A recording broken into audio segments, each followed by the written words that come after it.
자, 여러분 반갑습니다. 이 그냥 무더운 이 여름철에도 우리 웨비나는 계속 진행이 됩니다. 오늘 197차 웨비나 우리 기술독립군의 초기 5인 멤버 중에 한 분이세요. 2007년도에 우리 그 했었던 부분이 벌써 한 17년째 지금 가고 있고요. 오늘은 세계 정세의 변화와 대한민국 제조업의 미래 아주 지금 시의적절한 주제를 잡아주셨습니다. 우리 박진우 교수님께 큰 박수와 함께 시작하도록 하겠습니다. 감사합니다. 네, 제가 이제 제목을 세계 정세 변화와 대한민국 제조업 미래 이렇게 했는데 미리 결론부터 말씀드리면은 지금 대한민국이 저출산 고령화 문제로 해가지고 굉장히 고민들이 많은데 몇 가지 기회도 있는 것 같아요. 무슨 뜻이냐면은 노인들이 이제 은퇴하는 그런 그 부족한 부분들을 인공지능이라는 그런 신기술로 보완을 해주면은 제가 알고 있던 자동화 정보화 더하기 인공지능 해가지고 노인들도 충분히 일할 수 있다. 그래서 어떻게 하는 게 좋으냐?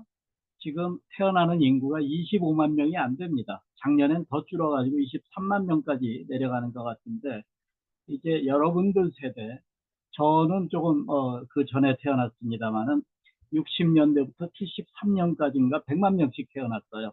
65년도에만 100만 명에서 몇만 모델로는 수가 태어났고 은퇴들을 하기 시작하는 100만 명이 짧게 얘기해서 절반만 건강 수명을 유지해서 두 사람이 한 사람 몫을 최저임금으로 일하면서 젊은 신세대들 태어나는 어린애들을 도와주면은 25만 명의 신규 노동 인력이 생기는 것과 마찬가지다. 그러니까 첫 번째 건강을 유지해라. 두 번째 공부해라. 세 번째 생산적인 인력이 돼서 우리 손주, 뭐 증손주 빠른 분들은 저 같은 경우는 최근에 손자 하나 봤습니다만은 이런 사람들이 도와줄 수 있다. 이런 얘기입니다. 충분히 지금 가능성이 있어 보인다는 게 제가 오늘 강의 내용이고요. 미리 말씀드리면은 제가 다문화 가정 도와주는 일을 하고 있는데 어머니 학교라는 게 대한민국 도봉구에 처음으로 작년에 생겼는데 제가 교장 위촉을 받아가지고 오늘 졸업장을 주러 가야 됩니다. 그래서 11시에는 일어나야 되는데 다행히 정부처 회장님이 50분에는 끝내도록 해주신다니까 감사드립니다.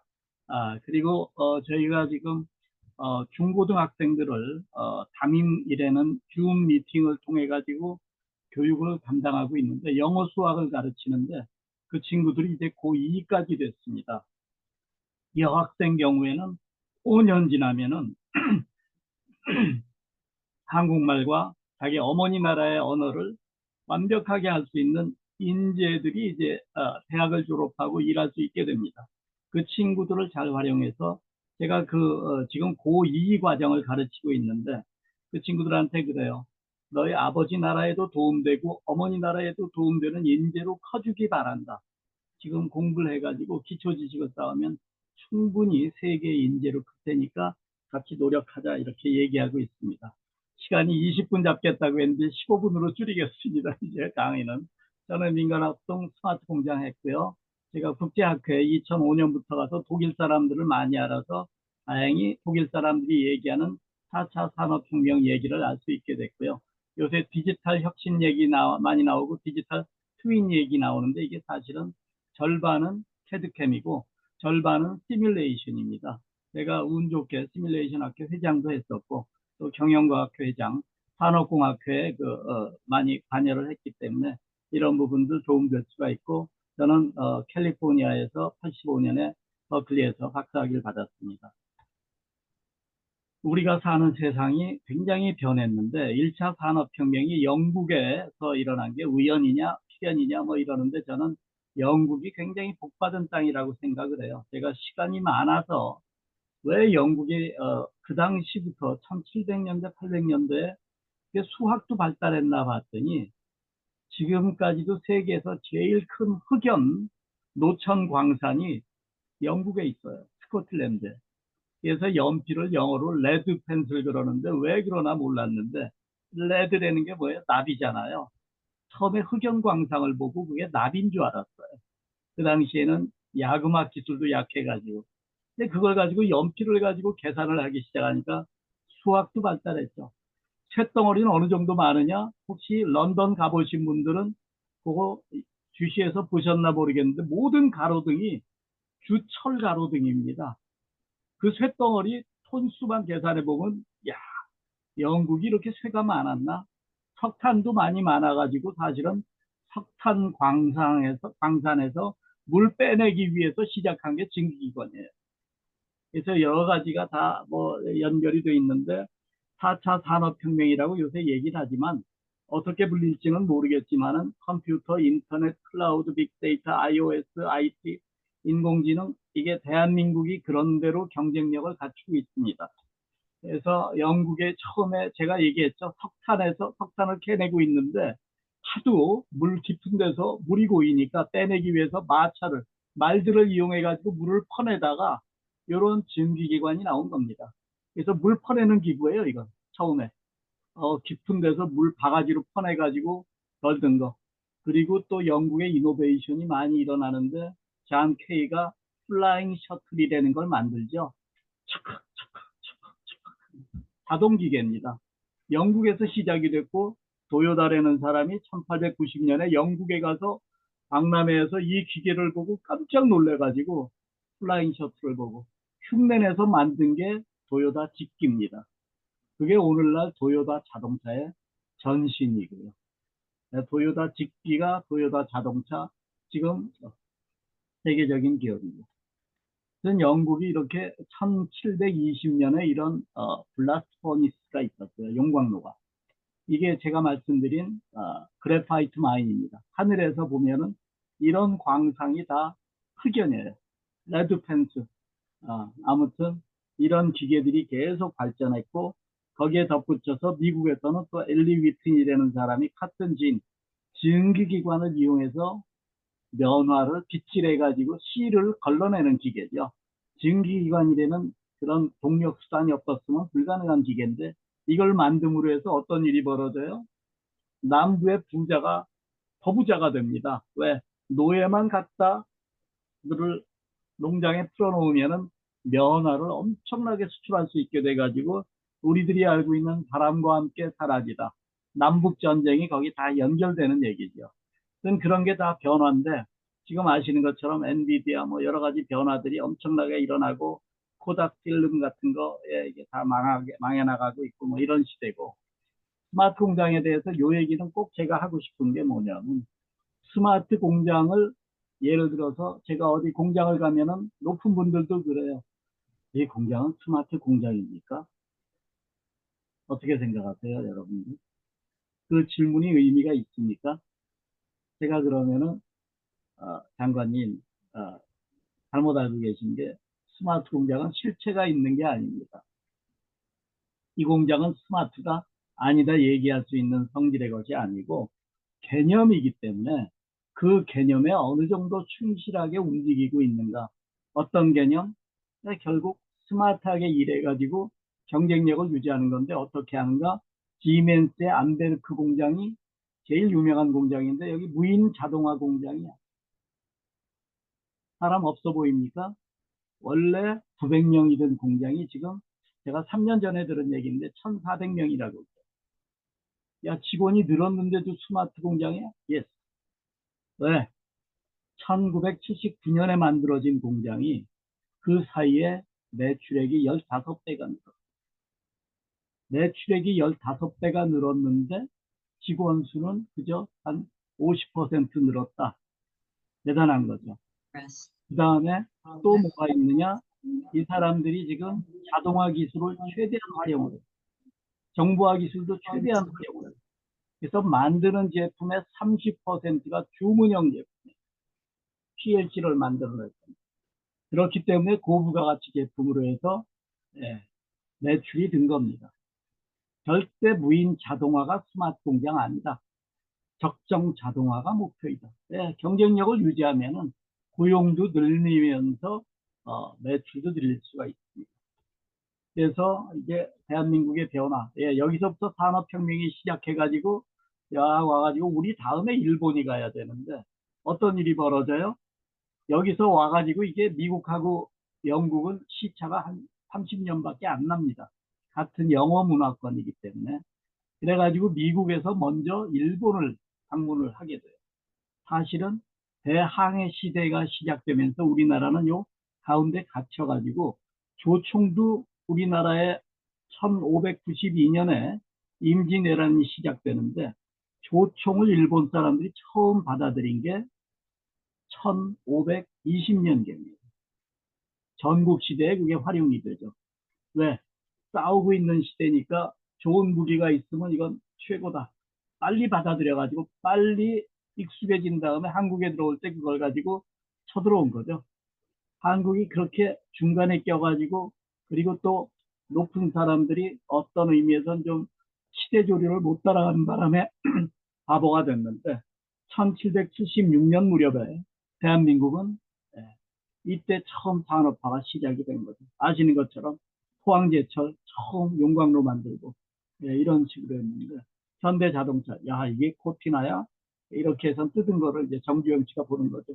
1970년에 현대자동차 모습이 지금 전 세계는 유럽형의 독일어권 마이스터 시스템, 미국형의 테일러 시스템. 제가 나중에 잠깐 얘기하겠습니다만은 대한민국은 테일러 시스템도 무지 늦게 받아들인 나라. 독일, 영국 뭐 시작해가지고 미국 1800년대 후반에는 테일러 시스템이 너무 유명했고 1945년 2차 대전이 끝난 이후에는 독일이나 일본 사람들도 왜 우리가 미국한테 졌지? 야, 이게 테일러 시스템이구나. 그래서 마이스터 시스템을 따라가던 독일이나 일본이 어, 테일러 시스템을 많이 받아들입니다. 독일은 아직도 마이스터 시스템이 주지만 테일러 시스템도 많이 받아들였고 우리들이 알고 있는 일본의 도요타 생산 시스템의 원조가 미국의 포드 시스템이고 포드 시스템은 사실은 테일러를 컨설턴트로 고용을 해가지고 포드 시스템에서 테일러 시스템을 많이 활용을 해요. 이렇게 흘러갔고 대한민국은 아무튼 오토메이션, ICT 기존의 생산 기술 활용을 해가지고 잘 따라 나가고 있고 생산성을 높이고 유연성을 극대화한다. 사람을 자르는 게 목표가 아니다 이거예요. 그 다음에 자원, 환경 생각한다 이런 얘기죠.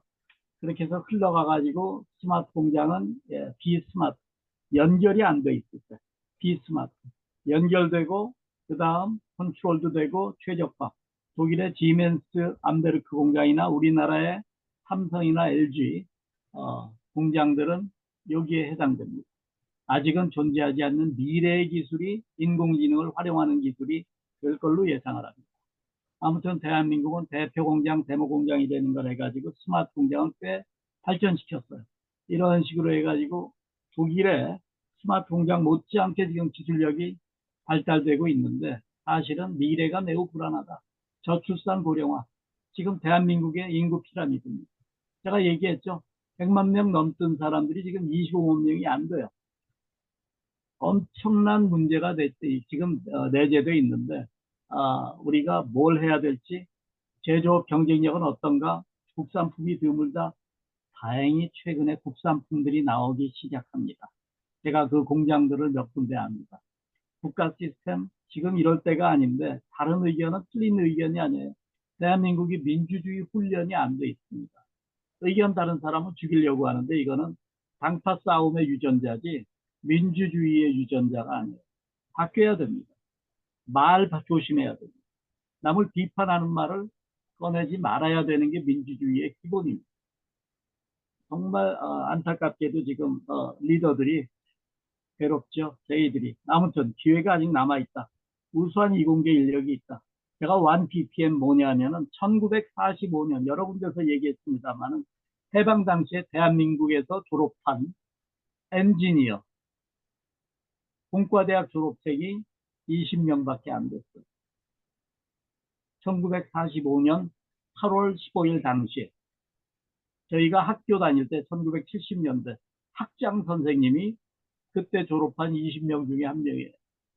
아무튼 다가온 미래 인공지능 컴퓨터 파워가 증가했기 때문에 인공지능이 지금 잘 되고 있는 거고 자연스러운 진화 과정이다. 가능성은 기대할 수 있다. 결국은 우수 인재가 필요하다. 여러분들이 공부하셔야 되는 이유입니다. 한국형 의료보험 여러 가지 장점들이 있어요. 데이터를 잘 활용할 수 있는. 여기 말씀드린 것처럼 컴퓨터가 좋아졌고요. 데이터 수집이 용이해졌고 AI에 대한 새로운 접근 방법 이 세 가지를 통해서 인공지능이 발달하는 겁니다. 제가 82년도에 미국에서 공부할 때 과감하게 컴퓨터공학과에 가서 인공지능이라는 과목을 자대라고 혹시 여러분들 퍼지 논리 만든 분 기억나세요? 그분 강의를 직접 수강을 했어요. 자대 교수가 저를 잘 기억하고 좋아해 주셨는데 왜냐하면 그때 인공지능 과목을 들을 때 숙제를 내주고 숙제 이게 풀어낸 거를 이렇게 복사해 가지고 거기 그 게시판에다가 올려놨는데 10번 숙제 낸 거 중에 제가 한 5번 이상 제게 올라갔습니다. 우리 동양 사람들이 글씨를 깨끗하게 쓰잖아요. 그래서 기억을 해요. 아무튼 등등등 해가지고 그때 인공지능 들었던 게 지금도 도움이 많이 되고요. 아무튼 스마트 공장과 관련해 가지고 소수의 인원으로 생산성 높이는 데 활용할 수가 있다. 프로그램 같은 거, 보고서 작성 같은 거 이런 거 인공지능 활용하면 아주 쉽게 할 수 있습니다. 여러분들 한번 활용해 보세요. 공짜로 하는 것도 제법 퀄리티가 좋습니다. 다만 기업체의 중요 데이터는 절대 그 사이트에 올리기가 곤란합니다. 아직 활용들을 못합니다. 부분적으로 활용할 수 있죠. 아무튼 여러 가지 인공지능의 빠른 발전으로 해가지고 직업군의 변화, 공급망 변화. 예를 들어서 미국이 이제 석유하고 천연가스 수출국이 됐어요. 천연가스는 아직 수출이 힘들어서 그렇지 남아도입니다. 아무튼 이런 것들 중국과 디리스팅, 중국의 경쟁력, 나중에 질의응답 시간에 조금 얘기하겠습니다만은 제가 생각나는 게 좀 있어요. 굉장히 잘하고 있어서 너무 놀래고 있었는데 최근에 그거를 중국의 그 유튜브 올린 것들을 보고 제가 공장을 많이 다녀봤기 때문에 느끼는 게 있어서 그걸 좀 나눌까 합니다. 아무튼 테일러 시스템에서 얘기하는 게 뭐냐면 공장 시스템이 만들어질 때 이 사람이 컨설팅을 하는데 5명 이상이 동일 직종에서 똑같은 일을 하고 있는 현장에서 설선에서 최고의 수준으로 일하는 작업자는 본 적이 없다. 왜 그러느냐? 두 가지 이유가 있는데 하나는 일 더 잘하면은 생산성 1인당 생산성을 올리면은 잘리는 것밖에 더 있어. 내가 바보냐? 왜 그 짓을 해? 두 번째, 일 더 잘하는 방법을 몰라. 이게 스마트하게 일하는 방법을 몰라. 그 두 가지인데 테일러는 이 두 가지 문제를 다 해결한 게 1900년경의 미국의 모습이고 1910년경의 포드 자동차의 모습이에요. 그래서 T형 자동차 가격이 850달러였는데 나중에 340달러까지 떨어집니다. 야, 그렇게 잘하던 공장이 이렇게 더 잘해? 포드 자동차의 인건비는 일당 하루에 5달러. 그래서 1920년대 노동자의 5분의 1이 자가용을 보유하고 주 5일 근무를 해요. 대한민국 언제 주 5일 근무 언제 시작한지 기억나시죠? 20년이 안 돼요. IMF 이후에 주 5일 근무 시작했어요. 네. 아무튼 우리 문제는 문제가 있는데 못 느끼는 게 대부분이다. 이게 여러분들 같은 컨설턴트가 하실 일이고요. 기업에 적합한 맞춤형 지원, 생산성 향상은 어려운 일이 아니에요. 제가 스마트 공장 할 때 사장님 정보와 자동화 기술이 있기 때문에 생산성 올리는 건 너무 쉬워요. 그런데 사장님 지금 저 밑에 있는 노동자들 머릿속에 한번 들어가 보세요. 생산성? 좋지요. 겉으로 얘기하는데 속으로는 어때요? 돌았냐? 내가 생산성 올리게 잘릴 텐데 이거부터 해소하셔야 됩니다. 제가 스마트 공학할 때 그 얘기를 했어요. 자연 이직외에 해고시키지 말고 공부시켜라. 그게 삼성과 LG의 성장 비결이에요. 아무튼 제대로 교육받은 그래서 IT 기업 이런 것들이 이제 제품 특징이 과거 제품과 달라요. 인공지능 활용할 수 있는 한 활용해야 돼. 소프트웨어 대한민국의 젊은 노동 인력 그리고 엔지니어들이 아이디어 좋은 사람 너무 많습니다. 이런 거 A사 회사 이름은 얘기 안 했지만 우리나라뿐만 아니에요. 오늘 아침에도 기사 보니까 김진호 박사가 바이오 쪽에 로봇 기술을 활용해가지고 벤처 회사 한 게 이제 신문에 났더라고요. 60년대생들인데 50년대 후반. 너무들 잘하고 있고 아이디어 많다. 할 거 많다. 대한민국 제조업 뭐 이런 것들, 그다음에 에너지, 교육, 교통, 문화, 제가 의료 쪽에 로봇하고 의료를 김진호 교수가 이걸 활용해가지고 은퇴 연령 가까이 되신 분이 이걸 다 했어요. 의외로 잘하고 있어요. 아무튼 자본주의에 대해서 여러분들 잘 모르고 있는 게 영국, 독일, 미국이 다 성격이 달라요. 독일 같은 경우는 사회화 자본주의입니다. 그래서 우리들이 잘 모르고 있는 게 엥겔즈나 일리 마르크스 뭐 이런 사람들, 레닌 이거 얘기할 게 참 많아요. 지금 이거 가지고 얘기하는 거는 시대착오적이에요. 마르크스는 종업원 지주제 같은 거는 상상도 못했어요. 그게 공산주의시고 노동자가 주인이 되는 겁니다. 네, 아무튼 자발적인 이모자 인생과 공급망 변화, 세계 시장 변화 이런 것들 잘 활용하면 우리들 할 수 있는 게 많고, 다만 일모자 은퇴 인력이 젊은이 일자리 침해하지 않고 최저임금으로 두 사람이 한 사람 경제 연착륙을 유도해야지. 우리 세대는 평생 일할 운명을 타고난 복된 세대라고 생각을 하자. 남북 통일 시대에 대비하자. 그래서 세계가 한국 계좌라고 가고, 저기 이제 뭐 여러 가지 아이디어들은 우리 김인식 저기 고모님 아이디어도 넣고 들어온 뭐 많습니다. 이런 거 활용을 했는데 이상으로 마치겠습니다. 예. 20분 조금 지났네. 예. 아, 오래간만에 강의.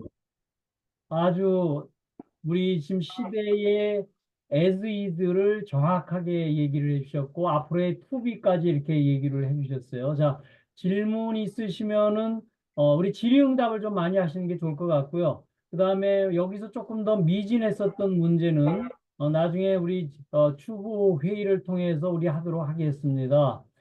시간은 10시 50분까지 한 28분 정도 우리 할 거고요. 우리는 질문 나오기 전에 제가 먼저 하나 우리 박진우 교수님께 여쭤보겠습니다. 자, 이렇게 큰 그림이 나왔을 적에 첫 번째 스텝을 첫 번째 가볍게 시작하려면 뭐부터 해야 되겠냐?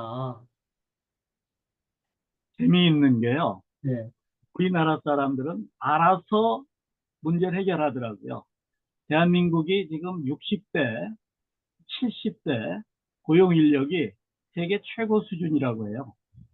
70대 노인네들이 70대가 일할 필요가 있어요. 노후 관리가 제일 안 되고 있어요. 그 다음 일할 건강을 가지고 있어요. 의료제도가 잘 돼 있어가지고 의외로 건강한 노인들이 많습니다. 여러분들 지하철 타면은 제가 이제 70대가 넘었으니까 거기 노약자석에 이렇게 앉을까 해서 보면은 80, 90 되신 분들, 건강한 분들 많아요. 여자분들 빼놓고 남자분들은 되게 거기 이제 다니시는 분들은 일할 필요, 일할 건강이 있고 일할 의욕이 있어요. 그래서 이런 분들한테 기회가 주어지면은 뭔가 일을 하는데 본인들이 알아서 일자리 찾는 분들이 많더라고요. 네, 그래서 알아서 해결하는 부분들이 있고요. 또 한 부분은 뭐냐면 공부하신 분들은 할 수 있는 일들이 굉장히 많아요. 저만 해도 은퇴하고 나서 제 취미 생활했어요. 공부할 때, 야, 이게 그냥 외우라고 해서 외워서 공부했던 게 이게 왜 이렇게 이 사람들은 이런 생각을 할 수 있었을까? 아인슈타인, 뉴턴, 이 사람들이 정말 천재인가 하는 거를 조사를 했더니, 뉴턴이 자기가 이제 사람들이 천재라고 막 존경하고 막 이럴 때 얘기한 게 뭐냐면 자기는 어린아이다. 진리의 바다에서 왔다 갔다 하면서 바닷가에서 요 조약돌을 들어보고 요게 이쁘다 저게 이쁘다 하는 소년에 불과하다. 내가 조금 남보다 멀리 봤다면은 그거는 내 능력이 아니라 내 앞에 있는 거인들의 어깨에 올라서서 멀리 본 것뿐이다. 이야, 이 사람은 겸손하기까지 이런 천재가 겸손이 아니에요. 정직하게 얘기한 거예요. 그 당시에 파스칼, 데카르트 뭐 이런 사람이 좌표 기하학을 만들고 뭐 다 그랬기 때문에 그게 가능했던 거고, 아인슈타인도 저희들이 대학교 2학년 때 그 양자역학을 공부한다고 하면서 물리학을 공부하는데 로렌츠 이쿠에이션이라는 게 나오는데 물어봐도 아는 사람이 없어요. 왜 느닷없이 이런 공식이 나올까? 1890년, 1900년, 1910년 이때 유럽에서 그렇게 전자라는 게 처음 발견되고 뭐하고 발달할 때 논문들이 그렇게 많았는데 아까 말씀드린 대로 1945년까지 학사 20명 정도가 있는 수준이니까 1970년까지 아는 사람이 없었던 거예요. 아무도 아는 사람 없었어요. 물어봐도.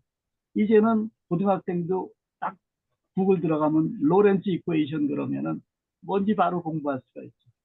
그래서 이런 것들이 다 합쳐져 가지고 대한민국의 기회가 되고 있다. 이렇게 생각을 합니다. 질문에 대한 답이 너무 길어졌네요. 예, 미안합니다. 예. 그래서 제가 요약을 하면, 건강하고 공부하자.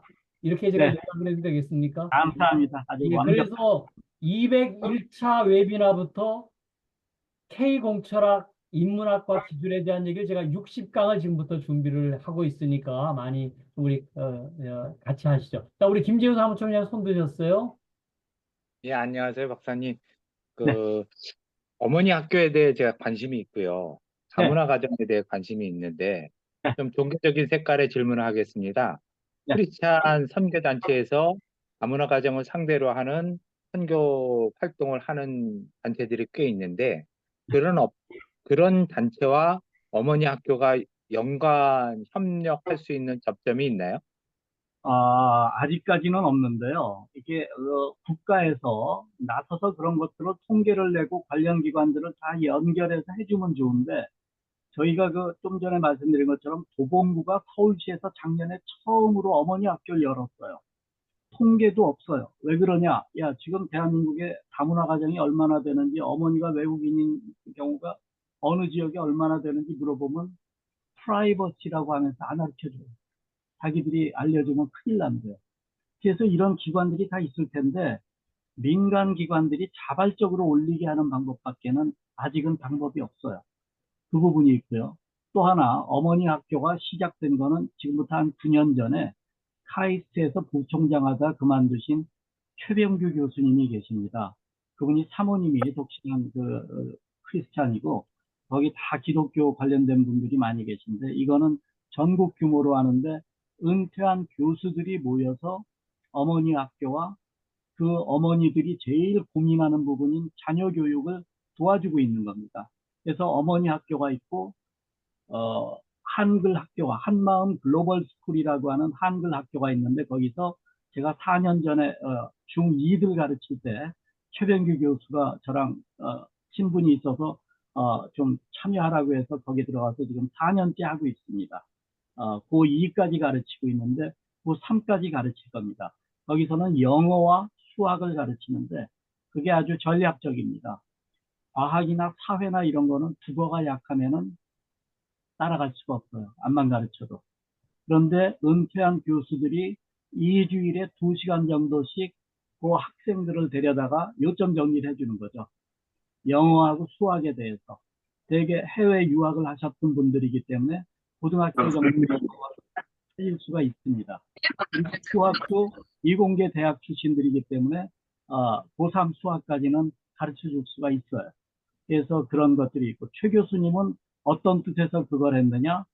원래 아주 그 전라남도 장성군의 아주 그 시골 마을에 살고 있었는데 어떤 분이 자기를 무료로 과외 공부를 시켜줘가지고 좋은 광주중학교, 광주일고, 그다음에 서울공대, 미국 유학 가서 세계적인 석학이 돼가지고 사우디아라비아에서 한 달, 3주씩 데려다가 강의를 시켰는데 교수들 강의를 시켰는데 그 돈을 모아뒀다가 은혜를 갚아야 되겠다 하고서는 은퇴한 이후에 그 사업을 그 사비를 털어서 시작하신 사업입니다.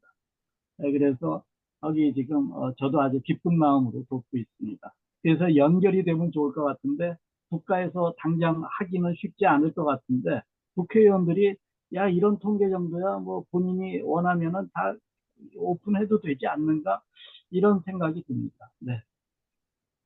예, 질문에 답이 됐나요? 네. 예, 예. 예, 감사합니다. 자, 네. 이제 또 좀 보충적으로 질문하시거나 이렇게 하실 분들은 저한테 얘기해 주시고 다시 이 부분에 대해서 우리 박진우 교수님과 카톡방을 제가 만들 테니까 그렇게 얘기를 좀 해주시면 좋을 것 같아요.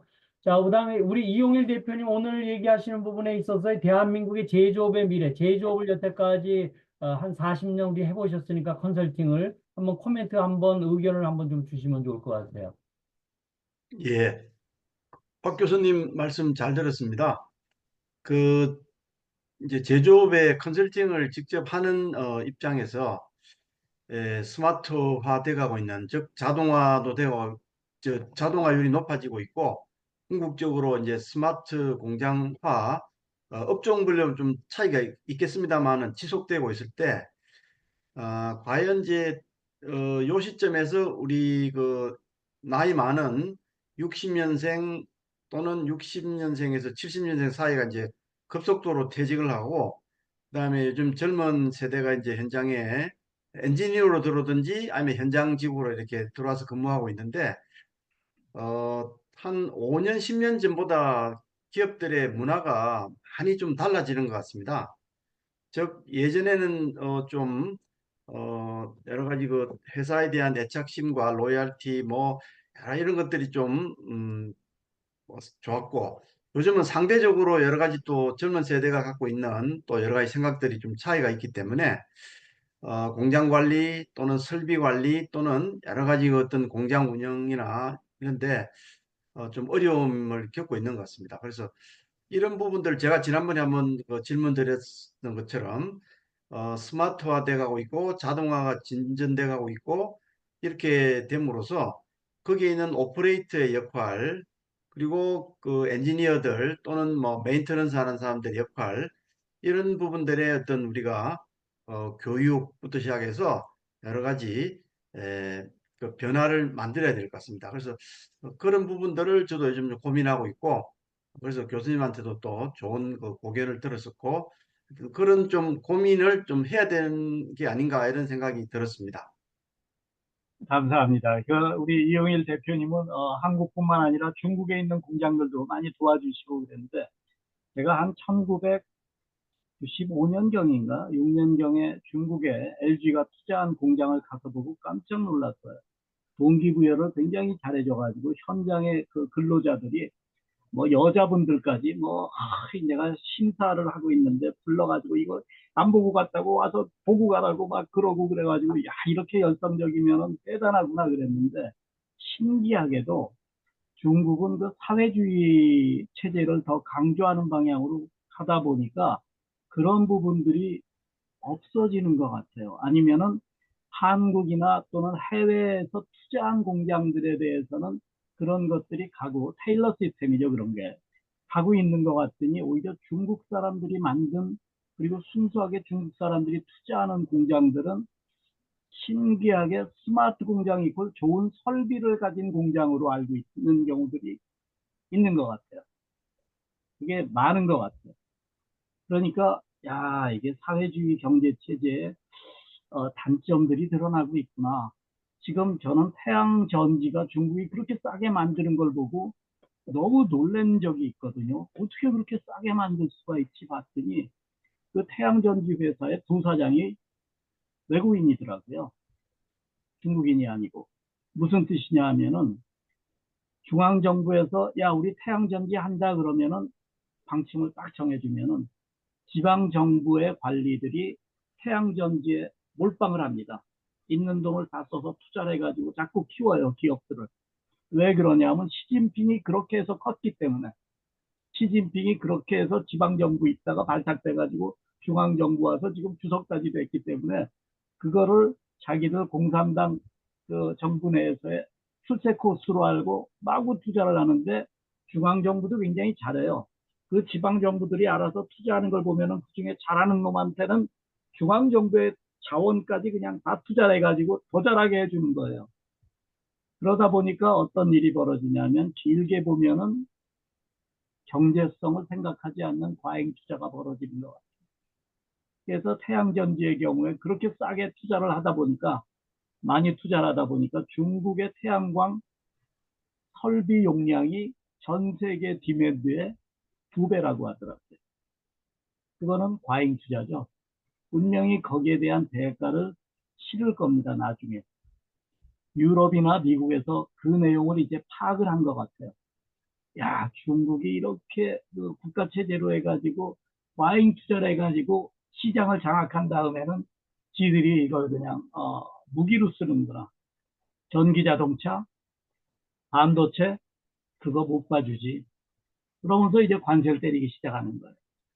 아, 그래서 이게 지금 세계의 그 변화가 너무 크게 지금 그거를 방법으로 쓰고 있는 게 뭐냐면 그냥 정보를 달래면 안 줄 것 같으니까 뭐죠? 탄소 발자국을 이용해 가지고 우리 그냥 때리는 거 아니야. 너희들이 원가 구조 다 얘기해. 그러면 우리들이 그거 봐서 관세를 때리든가 안 때리든가 할게. 그런 식으로 대응을 하더라고요. 미국도 마찬가지고. 그런 것들을 우리가 잘 활용을 해가지고 미국은 우리나라는 이번 반도체에서 빼주잖아요. 한국에 대해서 대만은 너무 발을 깊게 담궈가지고 쉽게 빠져나오지 못하는데 그런 것들을 알아서들 우리가 잘 활용을 필 것 자, 같습니다. 우리 김영식 교수님 좀 얼굴 좀 잠깐 뵐까요? 어저께 김영식 교수님 올렸었던 미래교육 모임에 대해서 올려준 자료가 굉장히 좋은데, 김영식 교수님 잠깐 좀, 나가신 것 같은데. 아니요, 계세요. 예, 말씀해 주세요. 예, 김영식 교수님 지금 어저께 올린 자료, 그 미래교육 예, 모임에서 그 발표하신 그 내용을 요약을 아주 저는 굉장히 좋았는데요. 그 부분 입장에서 앞으로 우리 제조업에 있어서의 교육 문제에 대한 공부하는 문제하고 좀 연결을 한번 해서 질문을 하나 좀 해주시면 좋을 것 같아요. 의견을. 지금 뭐 많은 부분에 있어서 저기, 실제 물건을 만지지 않고 동영상 등을 통해서 교육하는 부분 아주 발전돼 있는데, 이제 AI를 잘 활용해서 제조업에서도 일하는 방법이 저희들이 생각한 것 이상으로 중소기업 이런 데서 굉장히 활발하게 진행되어 가고 있는 것 같습니다. 그래서 자기 업무를 자기가 코딩해서 자동화하고 그 대신에 그 남은 시간에 대해서 회사에서 어떤 인센티브나 공부를 하게 하고 이런 쪽이 굉장히 그 미래를 위해서 아까 제 교수님 말씀하신 대로 내가 자동화시키고 좋게 만들면 내가 잘린다 이게 아니라 좀 더 회사가 업그레이드되고 내 자신이 업그레이드 된다. 이런 방식의 어떤 그 AI를 활용한 어, 현장 교육이 잘 되고 있기 때문에 지금 아마 그 스마트 교과서가 나오게 되면 앞으로는 아마 많이 바뀌지 않나 이런 생각이 됩니다만은 이제 실제 이 AI를 활용을 하는 것을 가르치는 교사들이 저는 제일 문제라고 생각하는데 교수님께서 어떻게 생각하고 계시는지 모르겠습니다. 입니다. 지금 제가 사실은 활동을 멈추다가 이럴 때가 아니다 해가지고 여러 가지 활동을 해요. 그래서 어떤 그 제안서에 대한 심사 활동도 지금 하고 있는데 제가 어디서 미래 인력 양성 관련한 그런 심사를 하다가 제안서 중에 하나를 봤는데 와, 이런 제안서를 쓸 수 있는 교수들이 있네 하고서 깜짝 놀라서 봤어요. 우선 발표하는 것도 들었는데 이게 발표할 때 보니까 내 아는 사람이야.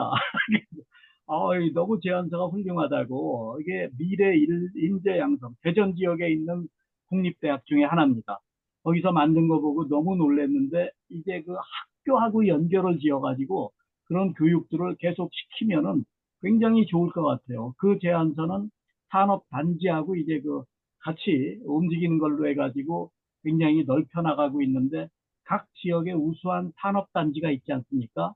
온라인 교육과 오프라인 교육을 같이 해야 된다고 저는 생각을 합니다. 그래서 그런 것들이 서로 연결되도록 우리들이 좀 공무원도 움직이고 또 이렇게 그 교수들도 이렇게 하도록 하면은 아마 미래에 분명히 좋은 기회가 있을 겁니다. 저는 이 부분이 있어요. 교육 관련해 가지고 절대 자동화, 정보화뿐만 아니라 미래에 대해서도 준비할 수 있도록 공부들을 같이 나눠야 돼요.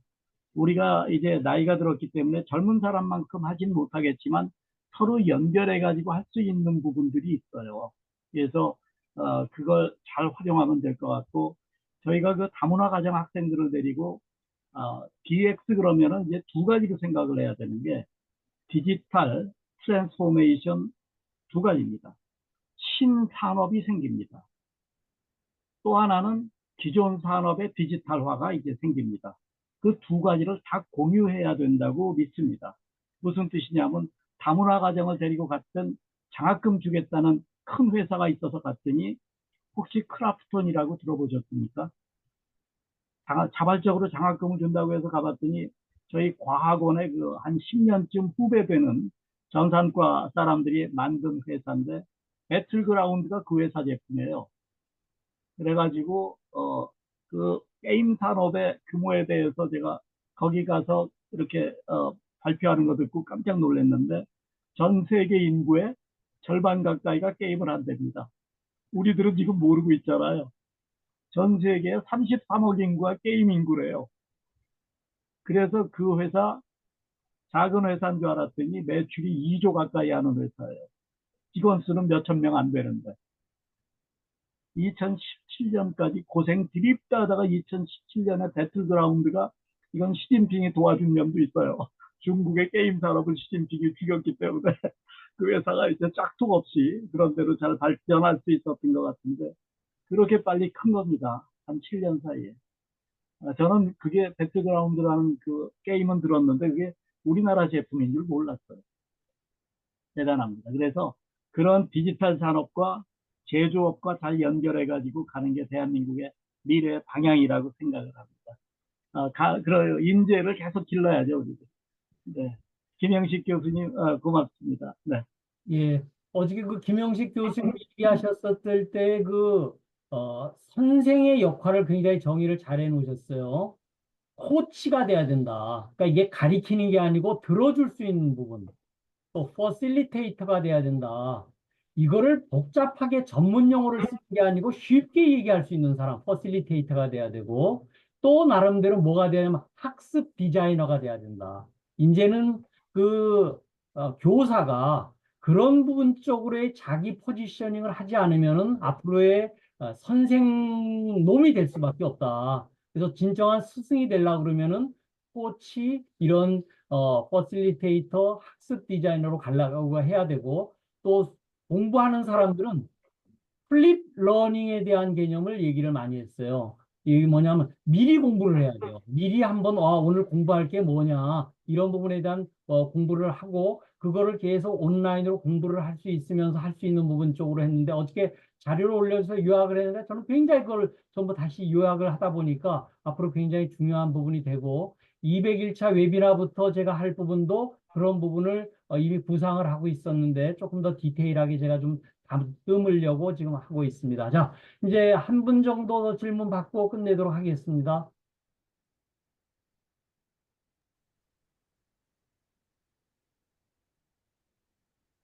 시간도 됐는데 뭐 이제 끝내고 저한테 우리도 작은 카톡방 만들어서 예, 거기서 또 의견을 공유하면 어떨까요? 예, 저도 예, 그렇게 하시죠. 그러면은 저기 더 이 부분에 대해서 질의응답을 좀 하시거나 하실 분들이 있으면은 우리 DX 방으로 제가 초청을 좀 해드리겠어요. 디지털 트랜스포메이션 방이 우리 기존에 한 11명이 있기 때문에 그쪽 방으로 우리가 초청을 하도록 하겠습니다. 저한테 개인적으로 카톡 주시면 끝내도록 하겠습니다. 오늘 아주 대단히 큰 그림과 우리 한국이 살아나갈 수 있는 용기와 지혜를 주신 우리 박진우 교수님께 큰 박수와 함께 끝내도록 하겠습니다. 감사합니다. 감사합니다. 반갑습니다.